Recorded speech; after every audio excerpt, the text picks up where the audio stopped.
Então, nós vamos estar falando nessa noite, e essa questão de vida equilibrada, ou vida emocional equilibrada, né? É impressionante como as pessoas estão perturbadas. Pode passar o próximo slide, e eu gostaria que você lesse isso. 1, 2, 3.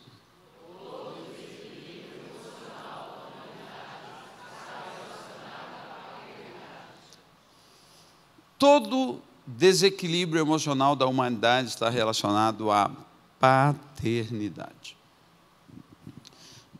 A gente lida muito com a questão da libertação e cura interior, e a gente atende muitas pessoas, mas quase que 100% dos casos a gente sempre acha, e a raiz está onde? Lá na paternidade. Na ausência de paternidade,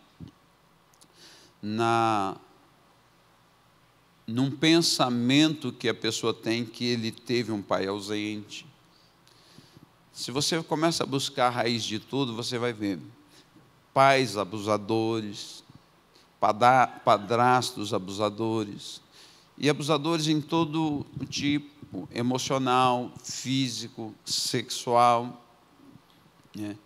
Então, quando a gente olha para a humanidade como um todo, ela só foi ter conhecimento de Deus como Pai há 2000 anos atrás, quando Jesus veio. Porque até Jesus vir, toda a humanidade, todos aqueles que viviam até aquela época, eles conheciam Deus como Senhor, mas não conheciam Deus como Pai. Jesus, quando ele vem à terra, ele vem então para revelar o Pai. Jesus, ele vem implantar o reino do Pai, e muito mais do que implantar o reino do Pai, ele vem revelar o Pai dele. Nós vamos ver isso nos versículos a seguir, porque as pessoas, às vezes, elas não têm percepção do quanto um relacionamento desajustado com o seu pai pode afetar totalmente a sua vida. Pode afetar o seu casamento, pode afetar o seu relacionamento com os seus filhos. E as pessoas, elas não têm, às vezes, percepção acerca disso. Todas as pessoas, às vezes, que hostilizam Deus, na sua grande maioria, é um grito de socorro.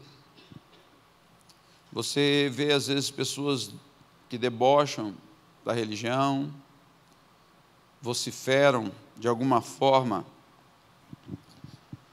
dizendo: por que você me abandonou?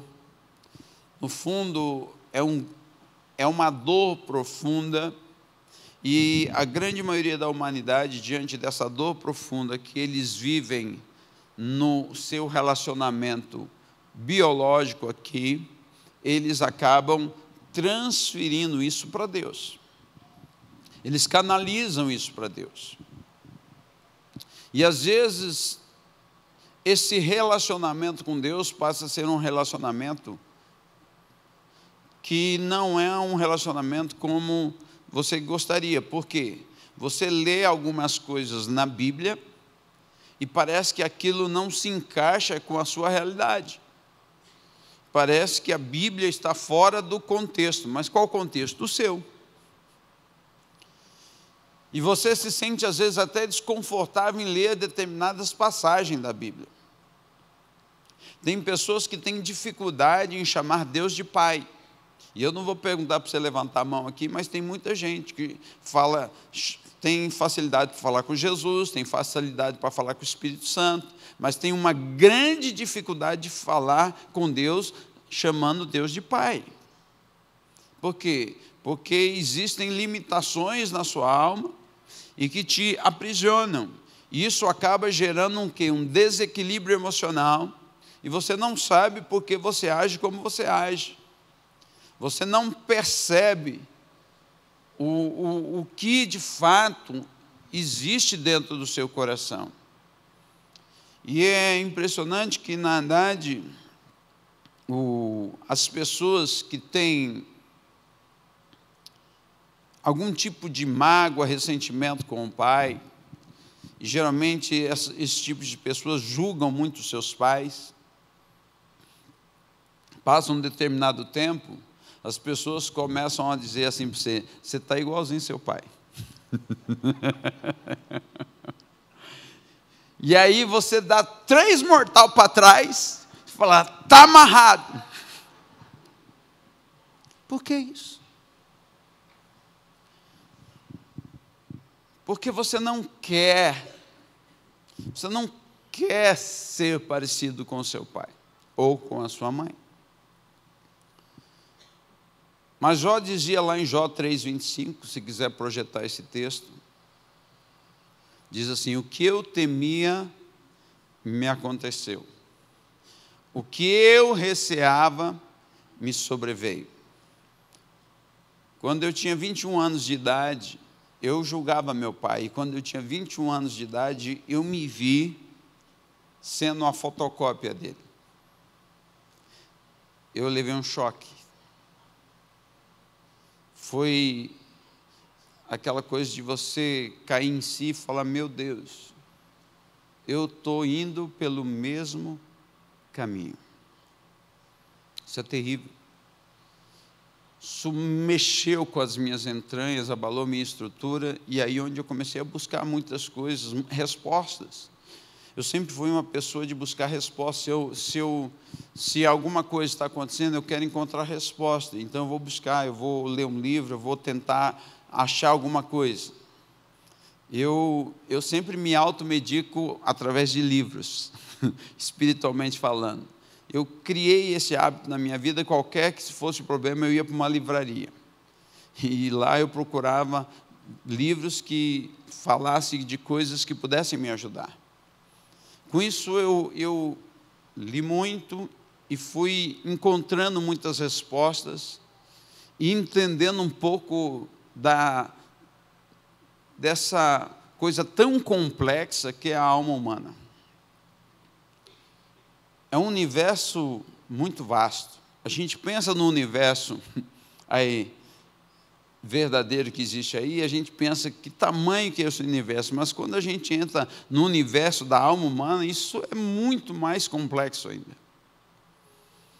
E às vezes compreender e entender o ser humano não é uma coisa muito fácil.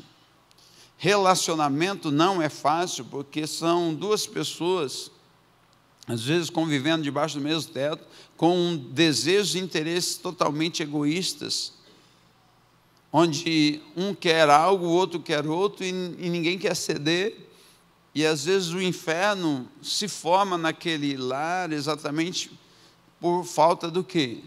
De compreender o outro, de ser um pouco mais altruísta, de parar de olhar para o seu próprio umbigo e pensar um pouco no próximo. Se a gente conseguisse aplicar aquilo que Jesus fala, amar a Deus sobre todas as coisas e o próximo como a nós mesmos, muitos dos nossos conflitos seriam resolvidos. Aí eu fico vendo quem é a pessoa mais próxima. É a sua família. É a pessoa mais próxima. E às vezes a pessoa mais próxima que é a sua família, você não está conseguindo aplicar um versículo tão simples que Jesus falou, que devemos amar o próximo. Quer dizer, amar a minha esposa mais do que eu me amo, ou amar pelo menos igual eu me amo. Amar o meu esposo, amar o meu filho, amar a minha filha. Então, aí a gente vê o quanto que isso é complexo. E nós estamos falando com quem? Com um grupo seleto, cristãos. Pessoas que seguem a Cristo. Pessoas que deveriam obedecer a Cristo. Então, nós estamos falando de nós mesmos, das dificuldades que nós enfrentamos no dia a dia. E esse grito, e às vezes esse grito não é uma voz onde você dá um brado, não, é um grito silencioso dentro de você, vociferando contra Deus e questionando e perguntando: por que isso acontece comigo? Como se o universo conspirasse contra você. Mas eu quero te dizer que o universo não conspira contra você. Na verdade, Deus deu o dom mais lindo para o ser humano, que chama-se livre-arbítrio. que é o poder de escolha. Eu sempre tenho o poder de escolher. Eu sempre tenho o poder da decisão. Existe a soberania de Deus, mas a soberania de Deus, ela respeita a minha decisão. Ela respeita o meu livre-arbítrio. Eu tive uma experiência muito forte acerca disso, de entender o quanto Deus respeita a minha vontade. Eu, no início do ministério pastoral, 2 anos pastoreando, e eu já estava assim, desistido, ferido, magoado, machucado. E nesse período, eu recebia muita profetada. Todo mundo chegava e trazia uma profecia para mim, que Deus ia fazer isso, ou aquilo outro. E chegou um dia, eu falei, Deus, eu não quero mais ouvir isso. Eu chamei minha esposa, chamei o Damião, que era um discípulo na época, falei, eu quero que vocês concordem comigo. E estava na sala da minha casa, falei, Deus, a partir de hoje, o Senhor sabe meu endereço, o Senhor sabe onde eu moro, o Senhor não precisa mandar garoto de recado. Eu sei que o Senhor me ama, o Senhor pode falar comigo diretamente, não precisa mandar alguém. Então, em nome de Jesus, eu cerro os céus sobre minha cabeça. E literalmente fechou, meu irmão. Nenhuma profecia mais, nenhuma profetada, nada. Simplesmente o céu emudeceu. E não só o céu emudeceu, como também os demônios emudeceram. E passado uns 8 meses, nós já estávamos congregando aqui na comunidade global, né? E o templo era diferente. E tinha uma reunião de oração sábado aqui. E aí vim para a reunião de oração sábado.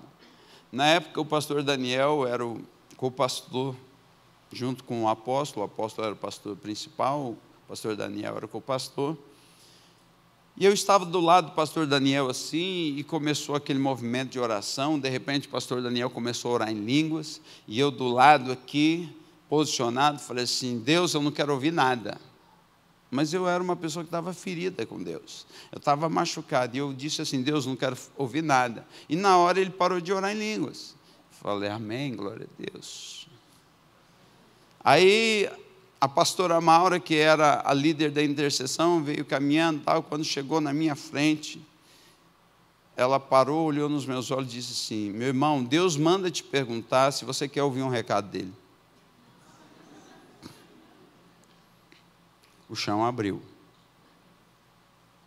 Eu desmanchei em choro, ouvi metade, chorei a outra metade. Mas ali, sabe o que eu vi? O quanto Deus respeita o seu livre-arbítrio. Foi uma das experiências que marcou a minha vida e marcou o meu ministério. Deus, Ele respeita o seu livre-arbítrio. Então, muitas pessoas ficam reclamando da sorte, pensando assim, Deus se esqueceu de mim, Deus não liga para mim, como se fosse alguém que espera ganhar na loteria e nunca joga. É mais ou menos assim que muitos crentes vivem. Deus, Senhor, nunca lembrou de mim e quer ganhar na loteria, mas nunca jogou. Então tem gente vivendo assim, ferido com Deus, machucado com Deus, sem entender e compreender que Deus te ama e que Deus respeita as suas decisões e que as suas decisões contam muito. Fala para o seu irmão, a sua decisão conta muito. Próximo slide. O desejo de Deus que as pessoas pereçam? Estou fazendo uma pergunta. É o desejo de Deus que as pessoas pereçam? Todos têm certeza disso? Então a gente concorda nisso. Deus não deseja que as pessoas pereçam. Nós vamos ler um texto, põe para mim João 3, 14. Põe o 13, João 3, 13.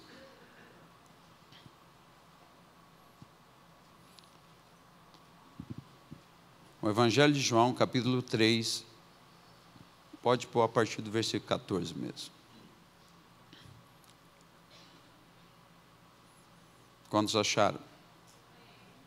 E como Moisés levantou a serpente no deserto, assim importa que o Filho do Homem seja levantado, para que todo aquele que nele crê não pereça, mas tenha a vida eterna. O próximo versículo. Porque Deus amou o mundo de tal maneira que deu seu Filho unigênito, para que todo aquele que nele crê não pereça, mas tenha a vida eterna. Você, não sei se você reparou, volta para o versículo 14. 15, aliás. Olha o que diz o 15. Para que todo aquele que nele crê não pereça, mas tenha vida eterna. E olha o 16.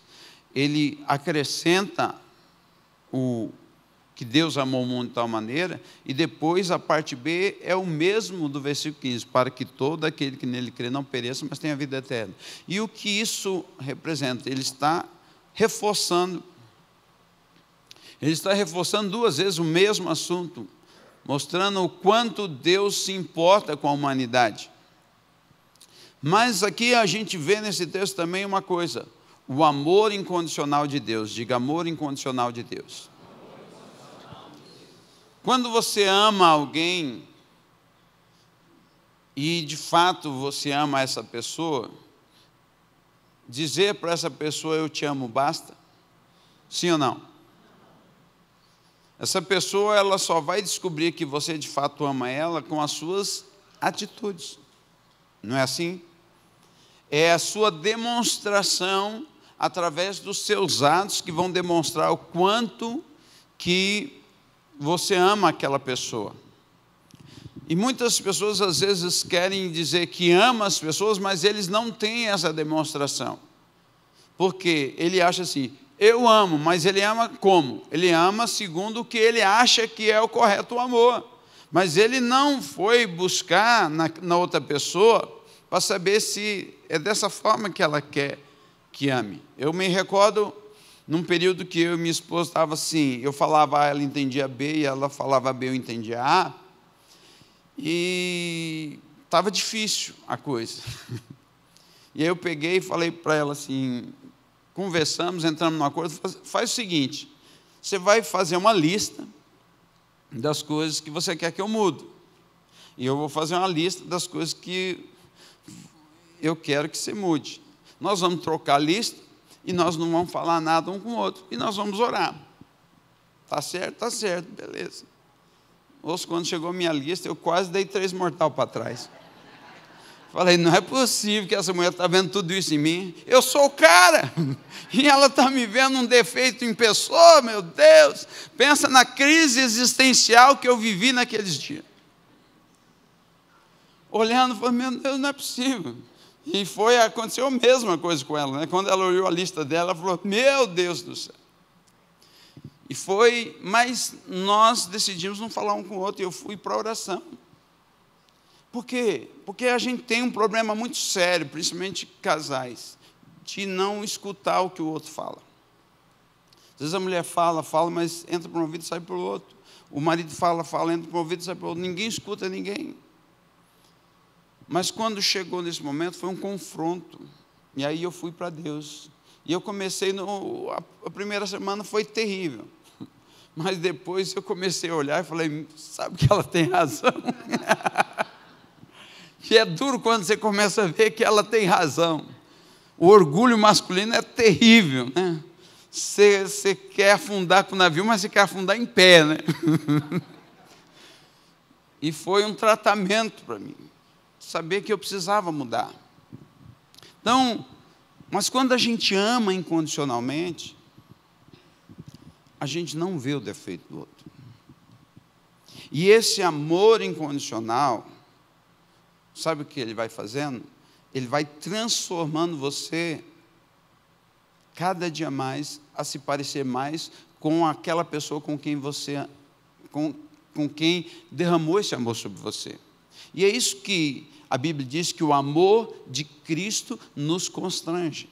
Por quê? Ele nos ama tanto que quando você olha, você fica chocado com o amor de Deus. Tem um texto de Oséias 3:5, projeto para mim, Oséias capítulo 3, versículo 5, e fala da bondade de Deus. Oséias capítulo 3, versículo 5. Depois tornarão-se de Israel e buscarão ao Senhor, seu Deus, e a Davi, seu rei, e temerão ao Senhor e a sua bondade nos fins do dia. Querido, eu fico vendo assim, essa palavra temer a Deus, muita gente pensa que temer a Deus é respeito. Mas o temer a Deus aqui é realmente ter medo. É aquela autoridade que quando você chega perto, às vezes dá tremedeira. Eu não sei se você já teve que ir diante de alguma autoridade terrena e que você ficou assim, totalmente pensando, como que eu vou me apresentar perante ela? Como que eu faço? De que jeito eu me comporto? Às vezes você tem que se apresentar perante uma autoridade e você fica assim, totalmente naquela expectativa. E é exatamente isso que diz o texto. Temerão ao Senhor e temerão o quê? A sua bondade. A bondade de Deus vai gerar um temor tão grande no meu e no seu coração, que nós vamos ser transformados por essa bondade. E é isso que Deus está nos ensinando, e é isso que Deus está falando aos nossos corações.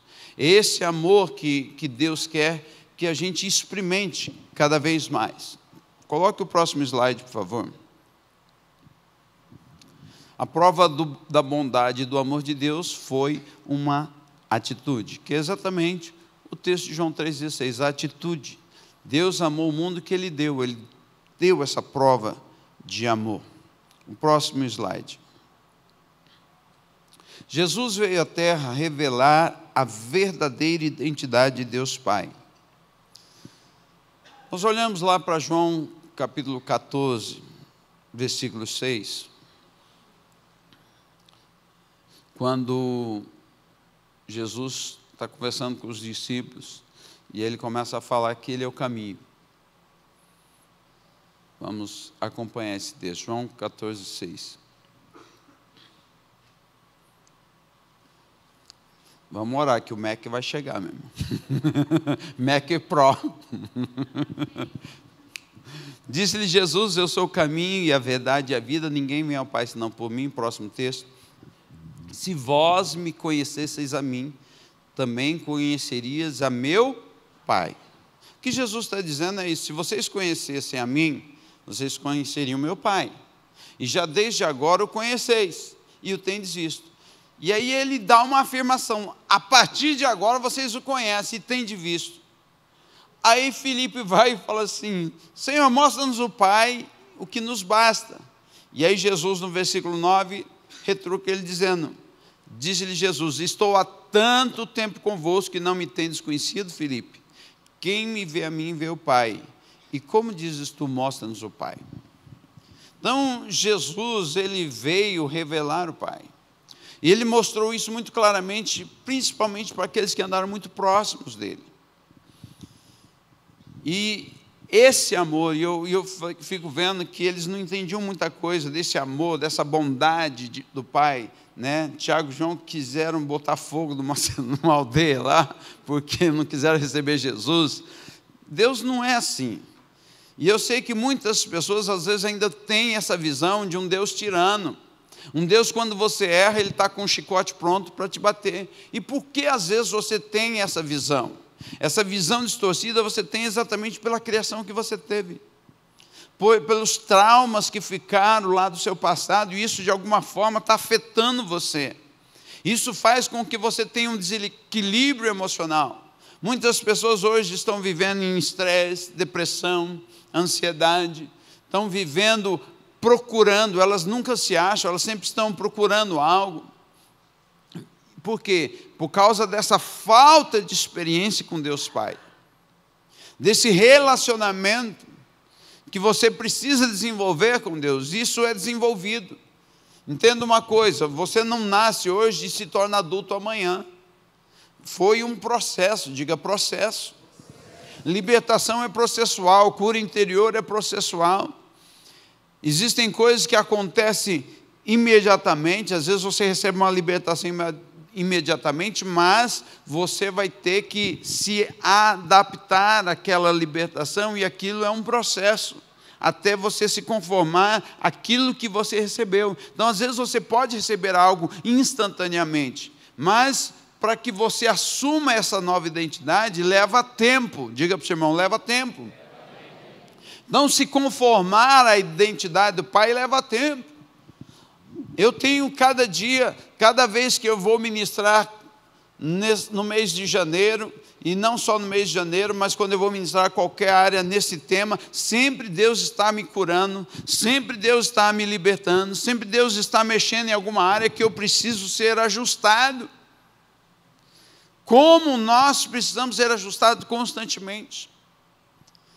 Limitações, às vezes somos limitados em muitas áreas da nossa vida, e somos limitados exatamente por causa dos traumas que recebemos quando estávamos lá na nossa família, lá no ninho. Ainda não havíamos batido asa para voar e tocar a nossa vida, mas quando estávamos lá, muitos traumas ficaram. E Jesus está mostrando que Ele é a revelação do Pai. Próximo slide.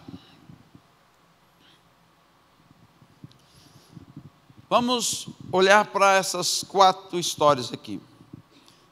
Bartimeu, o cego. Jesus estava entrando na cidade de Jericó e Bartimeu começa a gritar feito um doido lá. E aí quando ele chega diante de Jesus, Jesus pergunta o que ele queria. E ele falou, eu quero ver. Jesus falou, ver, a tua fé te salvou. E ele sai vendo e pulando, saltando. Aí a gente olha para o centurião de Cafarnaum, ele vai buscar Jesus, vai ao encontro de Jesus, e aí ele pede para que Jesus pudesse curar o seu criado, que estava muito doente. E aí Jesus, quando se prontifica aí, ele fala, eu não sou digno que o senhor entre lá na minha casa,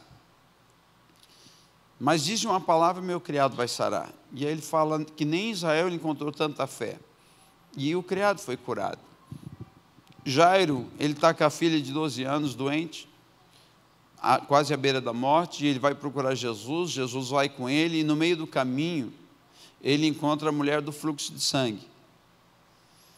E a mulher do fluxo de sangue interrompe. Aquela coisa, né? Você está doido para que ser atendido, chega alguém e corta o caminho, e para. E aí aquela angústia de pai, pensando, se demorar muito minha filha pode morrer. E enquanto Jesus, a virtude de Jesus sai e cura aquela mulher, a filha de Jairo morre. E aí chega a notícia ali, mas Jesus fala, não temas, crê somente, chega lá, e quando chega ele ora, e a criança ressuscita. E quando a gente olha para essas 4 situações, a pergunta é, eles mereciam? Sim ou não?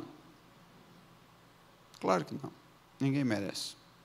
Eles fizeram alguma coisa grandiosa para receber isso? Eles tiveram que fazer uma confissão poderosa, porque Bartimeu, por exemplo, Bartimeu ele era cego, mas ele não era cego de nascença. Bartimeu ficou cego por alguma coisa que ele aprontou. Geralmente esse era o conceito em Israel. Se você ficasse cego, se você ficasse coxo em algum momento da sua vida, você provavelmente foi um grande pecador, você fez alguma coisa muito terrível e aí você ficou. E no caso, se você for ler o texto, fala, tornou a ver. Então, se ele tornou a ver, ele já tinha enxergado antes. Então, ele não fez nada. O centurião, ele foi buscar Jesus, mas o que ele tinha para oferecer para Jesus? O que Bartimeu tinha para oferecer? O que Jairo tinha, ou a mulher do fluxo de sangue? Ninguém tinha nada para oferecer, mas todos receberam. Todos que buscaram, receberam algo dele. E aí eu falo assim, e se eu fosse falar aqui, tem um monte de milagres, Mateus, Marcos, Lucas e João, narram uma infinidade de milagres que aconteceu.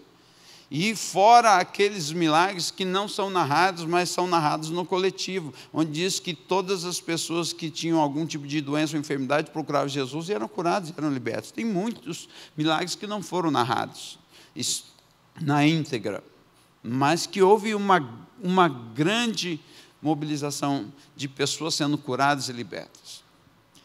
Alguém tem alguma dúvida que Jesus cura hoje? A Bíblia diz que Jesus Cristo é o mesmo ontem, hoje e eternamente. Então, todos nós temos a crença que Jesus cura hoje. Às vezes não temos a fé. Quem quer saber a diferença entre crença e fé, assiste o culto do apóstolo de domingo. E eu não vou entrar nesse mérito hoje. Mas o fato, e eu também ministrei alguns tempos atrás, se achar, você vai ver uma ministração que fala fé e crença. Mas o fato é que você tem aquela crença de que algo vai acontecer, mas às vezes você não tem a fé, que é a ação, que é a operação, para que aquilo ocorra, para que aquilo se manifeste. E eu fico pensando que a grande maioria das pessoas, às vezes, tem essa fé, às vezes até, para receber uma cura no que diz respeito à área física. Mas poucos têm fé para receber cura na área emocional. Porque a gente está cheio de crente com depressão, com estresse, com síndrome de pânico, com ansiedade, tomando ansiolítico. Porque está cheio. Pessoas que servem a Deus, que Jesus mora na sua vida. Jesus é o teu Senhor. Porque alguma coisa não está funcionando. Então, e o que não está funcionando? É que aquilo que às vezes a gente lê serve para os outros, mas não serve para você. E está na hora de a gente começar a parar de nos enganar. Esses dias atrás eu estava conversando com a minha esposa, e aí nós demos muita risada, porque ela perguntou de uma coisa, foi, sabe o que acontece, meu irmão? Eu me saboto. E ela caiu na risada. Como assim você se sabota? E aí eu comecei a contar, e às vezes é isso que acontece com a gente se sabota, a gente se engana, porque a gente conhece a verdade, mas a gente sabe que aquilo é verdade, a gente sabe que aquilo, se a gente orar crendo, vai receber, vai acontecer, mas a gente consegue construir uma história mentirosa para destruir a verdade. Quantos vivem fazendo isso? E eu estava contando exatamente de uma situação que eu estava me sabotando. Apesar de saber o que era a verdade, eu estava construindo uma história paralela, mentirosa, que a minha mente criou, para dizer assim, Deus, o Senhor é muito bonzinho, então, como o Senhor não me abençoou nessa área aqui, eu estou inventando essa história aqui, para ser um crente politicamente correto. Você está vendo como que a gente se engana? Por isso que a Bíblia diz que enganoso é o coração do homem mais do que todas as coisas. Meu coração é enganoso, meu coração me engana, meu coração ele prega peça em mim mesmo. E é aí onde Paulo diz lá em Romanos 7, 25 ou 24, 25. Miserável homem que sou, quem me livrará do corpo dessa morte? Porque ele fala dessa guerra, dessa luta interna que a gente vive às vezes. E aí onde a gente precisa, como é que a gente vence isso? Ele fala, dou graças a Deus para o nosso Senhor Jesus Cristo. É em Jesus que eu venço. Em Jesus quem é? Jesus é a representação legítima do Pai. Então Jesus, ele veio representar o Pai. Se eu quero conhecer o Pai, eu tenho que conhecer Jesus. Eu tenho que estudar acerca de Jesus, e quanto mais eu conheço Jesus, quanto mais eu estudo acerca de Jesus, mais eu vou conhecer o Pai. E eu vou descobrir que o Pai é amoroso. Por exemplo, Jesus falou da parábola do credor incompassivo. E eu quero encerrar com esses dois textos.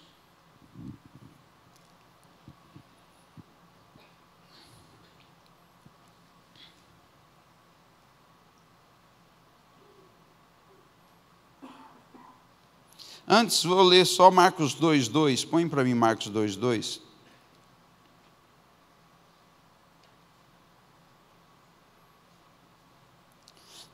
Enquanto ele põe, eu leio. E logo se ajuntaram tantos que nem ainda nos lugares junto à porta cabia, e anunciava-lhes a palavra. E vieram ter com ele, conduzindo um paralítico, trazido por 4. E não podendo aproximar-se dele por causa da multidão, descobriram o telhado onde estava, fazendo um buraco, baixaram o leito em que jazia o paralítico. E Jesus, vendo a fé deles, Jesus viu a fé de quem?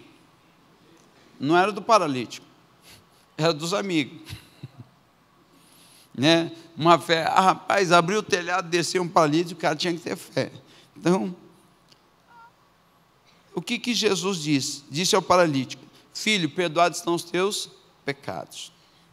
O que Jesus fala? O paralítico, ele precisava de cura. E o que Jesus fala? Filho, perdoados são os seus pecados. Mas por que Jesus falou isso? Exatamente por algo que a grande maioria das pessoas tem: sentimento de culpa. Você, às vezes, não se acha bom o suficiente e constantemente você está indo diante de Deus pedindo: Deus, me perdoa. Você comete um pecado, vai lá e fala: Deus, me perdoa. Comete outro pecado, você vai lá: Deus, me perdoa. Às vezes você está sempre incorrendo no mesmo pecado e sempre chegando diante de Deus pedindo para Deus te perdoar e tal, e você se sente o maior dos pecadores. Esse homem, ele estava paralítico exatamente porque ele tinha cometido um pecado. E por causa desse pecado ele ficou paralítico. Jesus sabia disso. Por causa do pecado ele fica paralítico. Jesus sabia que, sabe o que Jesus fala? Perdoados são os seus pecados. A pergunta é: o que aquele paralítico falou para Jesus? Nada. Ele não falou nada. O que Jesus está demonstrando é o amor de Deus àquele paralítico. E esse mesmo amor que Deus está demonstrando através de Jesus àquele paralítico, Ele demonstra a você nessa noite. Então, não importa a condição, às vezes você está paralisado emocionalmente, travado emocionalmente, às vezes você não consegue avançar, e aí você fala, e você se sente o pior dos pecadores, mas o que Jesus está dizendo assim: perdoado estão os teus pecados. O que está acontecendo é o amor, é a bondade de Deus. E ali umas pessoas começam a razoar, Jesus começa a dialogar com elas ali, mas enquanto isso está acontecendo, o cara que ouviu aquilo, ele está dentro dele explodindo. Porque falou: meu Deus, ele me perdoou, eu não falei nada para ele, ele sabe de toda a minha história, ele é o Deus, e ele começa a ficar ali numa explosão de emoções. E aí Jesus, depois de terminar a discussão, para que saiba que o Filho do Homem tem poder na terra para perdoar pecado, levanta, toma o teu leito e anda. E ele levantou e andou. Mas por que ele levantou e andou? Porque primeiro Jesus tocou na ferida. Você tem um processo de culpa muito pesado na sua vida. Isso é muito sério. A grande maioria da humanidade, ela não sabe lidar com a culpa. E como você não sabe lidar com a culpa, você se sabota. Como você não sabe se lidar com a culpa, você às vezes fica cada vez mais crucificando você. Você pega e coloca você na cruz, pega o martelinho e fica lá pregando você. Por exemplo, a parábola do filho pródigo. Eu não vou ler, você conhece. Para mim está errado o nome dessa parábola. Eu não concordo com a parábola do filho pródigo, porque não tinha só um filho, tinha dois. A história é de dois filhos. Então, como falar a parábola do filho pródigo, e os dois tinham problema. Né? Os dois filhos eram problemáticos. Tanto o bonzinho, entre aspas, que de bonzinho não tinha nada, né? Que ele estava assim: minha vingança será maligna contra meu irmão mais novo, e o caçula. Os dois eram da pá virada, tinham problema. Então a parábola não diz respeito aos dois filhos, mas diz respeito ao pai. Deveria ser escrito a parábola do pai amoroso. Porque eu quero saber qual é o pai que você divide a herança com o filho, ele vai, torra tudo, volta para casa e você põe ele num lugar de honra. Isso não cabe na nossa teologia. Primeira coisa que você ia fazer é sentar aí no banquinho. Nós vamos conversar. O que você fez com o meu dinheiro? Sobrou aqui uma moedinha. Por quê? Porque nós somos maus. a gente não consegue compreender o amor de Deus. A gente é mau. E Jesus disse: se vocês são maus e sabem dar coisas boas aos seus filhos, quanto mais vosso Pai vai dar o que você pedir. E é porque a gente não recebe, porque a gente não sabe pedir, porque a gente não sabe nem quem é Deus. Como que você vai pedir para alguém que você não conhece? Como você vai pedir para um estranho?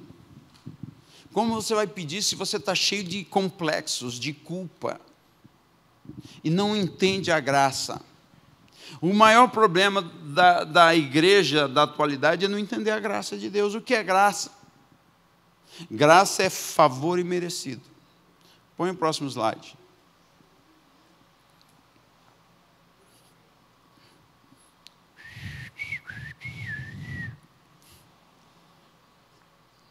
IECG Kids. Vai chegar. Ele chegar lá. Pode ir o próximo. Próximo. Algumas pessoas pensam que precisam sofrer a vida toda para pagar pelo pecado cometido. Isso é uma realidade. Isso acontece em muitos redutos cristãos. A pessoa vive pensando que ela precisa sofrer a vida toda. Tem uma visão lá de Francisco de Assis, né, de pagar penitência. Eu nasci para sofrer. Eu sou assim mesmo, sou Gabriela, Cavo, Canela. Então, tem gente que tem essa síndrome de achar que ele é o coitadinho. Mas olha o próximo. Isso não é graça, é tortura psicológica. Você ficar pensando nesse sofrimento que você tem que... Não, eu tenho que sofrer para pagar. Jesus já pagou o preço. Você não tem que pagar nada. Fala para o seu irmão, Jesus já pagou o preço. Então, isso não é graça, é tortura. Tem gente se torturando psicologicamente, é por isso que vive essa gangorra emocional e vive desequilibrado emocionalmente, porque não entende o que é graça. A graça de Deus nos alcançou, mas não é porque a graça de Deus me alcançou que eu vou fazer, aprontar tudo na minha vida. Não. É eu entender o amor de Deus, porque quando eu entendo esse amor de Deus, essa graça de Deus, e esse amor e essa graça me constrange, eu tenho um temor tão grande no meu coração, que esse temor, e ali entra o que Salomão diz, o temor é o princípio da sabedoria, né? A sabedoria, o temor é o princípio da sabedoria.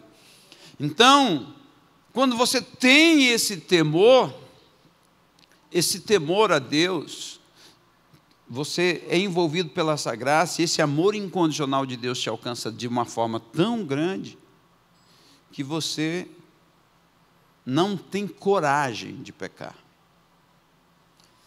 E aí, na parábola do credor incompassivo, que você conhece, que tinha um rei que foi acertar as contas, tinha um cara que devia 10 mil denários. Você sabe quanto que é 10 mil denários? No dinheiro de hoje daria 92 bilhões. Era isso que ele devia. E aí ele chega diante do camarada lá, e aí ele ia ser, tudo que ele tinha ia ser confiscado, e ele ia trabalhar de escravo, mas ele implora e ele é perdoado.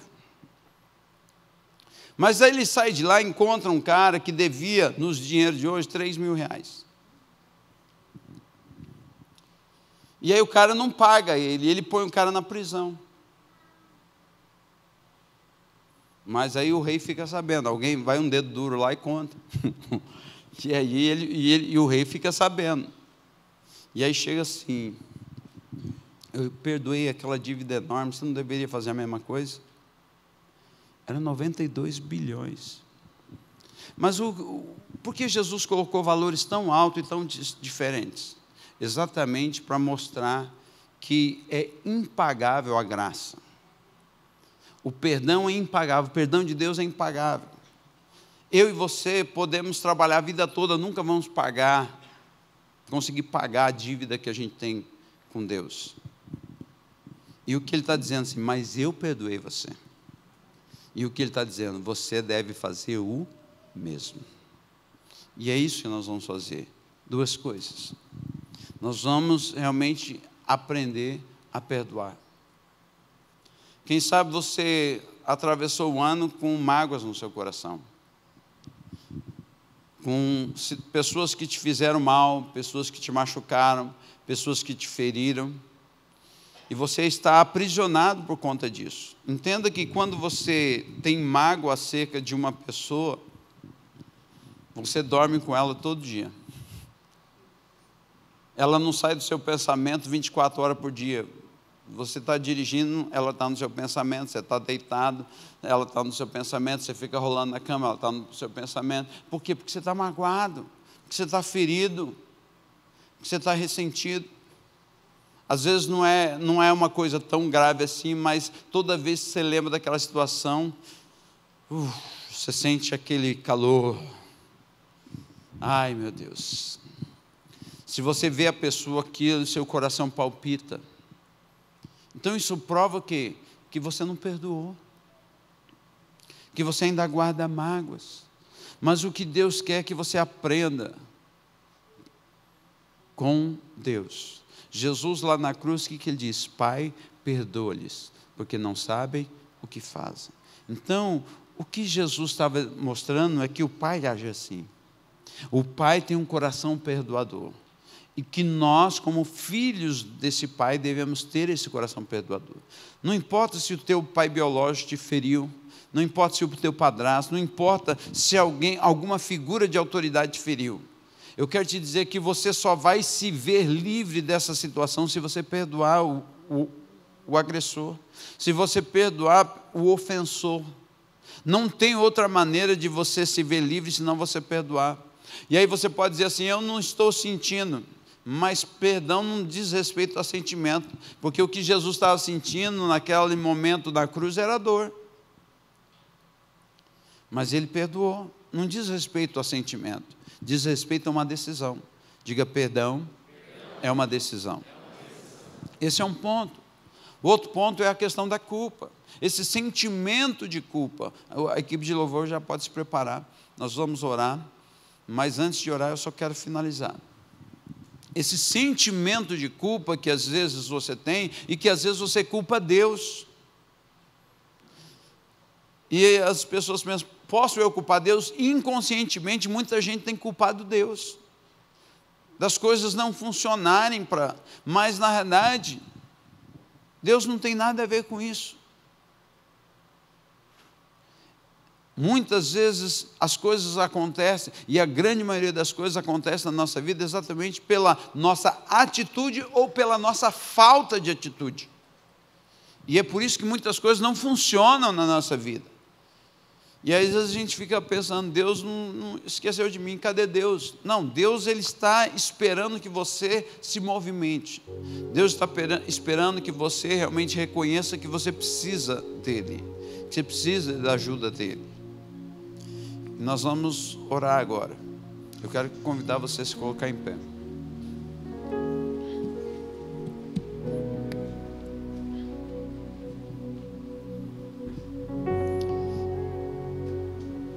Algumas coisas que você precisa entender, e repita comigo: a graça de Deus é maior que qualquer pecado. Segunda coisa, você também precisa perdoar a você mesmo. Se você se culpa, você precisa perdoar a você. Parar de culpar-se e achar que você é o culpado de tudo. Então você precisa lidar com essa culpa. E como que eu resolvo isso? Simples, com a palavra. Lá em Romanos 10:13 fala saber, se com tua boca confessares em teu coração creres que Deus ressuscitou dos mortos, será salvo. Então, para eu ser salvo, o que eu faço? Eu libero uma palavra e a partir do momento daquela palavra eu sou liberto. Da mesma forma, é assim que eu lido com a culpa, é através de uma confissão. O Espírito Santo vai te revelar a área que você precisa resolver e você vai abrir a boca e vai falar. Se você tem que renunciar, você vai renunciar. Se você tem que perdoar, você vai pedir perdão. Se você está ofendido com Deus, você pede perdão a Deus. Se você está ofendido e está realmente magoado com você mesmo, às vezes você tem que se perdoar.